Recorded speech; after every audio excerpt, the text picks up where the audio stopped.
আমাদের যে ব্লক কাটার লিঙ্কিং প্লাগইনটা আছে, লিঙ্কিং প্লাগইনটার মাধ্যমে আপনি এক ক্লিকেই 100+ লিঙ্ক আপ করতে পারেন। যদি আমি ক্লিক করে এইটার বাটনটা দেখেন, টোটাল লিঙ্ক 100টা, এক ক্লিকেরই 100টা লিঙ্কেরও বেশি লিঙ্ক হবে, বুঝতে পারছেন। যদি আমি যাই এখান থেকে, আমরা জাস্ট এখানে এক ক্লিক করব, আর এখানে জাস্ট দেখেন কত ইজি। জাস্ট আপনি যখন পেজটা অন করবেন পোস্টের, তখন থেকে এখানে জাস্ট গো টু লিঙ্কিং, আমাদের এই লিঙ্কটা ক্লিক করবেন। লিঙ্কটা ক্লিক করলেই এখানে একটা বাটন আছে, আগে চেক অল ক্লিক করবেন, তারপর গো টু দ্য লিঙ্ক।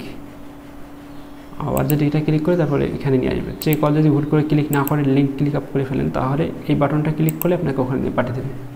ওখানে চেক অল ক্লিক করে গো টু লিঙ্ক ক্লিক করবেন, তারপরে insert link into the post, just এটা ক্লিক করবেন। এটা ক্লিক করার সঙ্গে সঙ্গে দেখবেন যে এক ক্লিকে আপনার 100+ লিঙ্ক হয়ে যাবে, জাস্ট একটা ক্লিকেই। আমাদের ব্লক কাটার লিঙ্কিং যে প্লাগইনটা আছে সেটা দিয়েই কিন্তু এটা করা। যার লাস্ট আপডেট কিন্তু আমরা এভাবে দিছি যে এক ক্লিকেই আরও ইজি করে দেওয়ার জন্য এই বাটনগুলো ইউজ করছি, যার কারণে আপনি এই বাটনগুলো ক্লিক করলে জাস্ট আপনাকে এত স্ক্রল করা লাগবে না। অনেক বড় আর্টিকেল থাকে, স্ক্রল করতে অনেক সময় লাগে, তো লিঙ্কের অনেক সমস্যা, মানে সময়ের অনেক প্রয়োজন। সময় সাশ্রয় করার জন্য এই লিঙ্কগুলো ইউজ করছি আমরা। এখান থেকে দেখেন, আমরা যখন এটা ক্লিক করব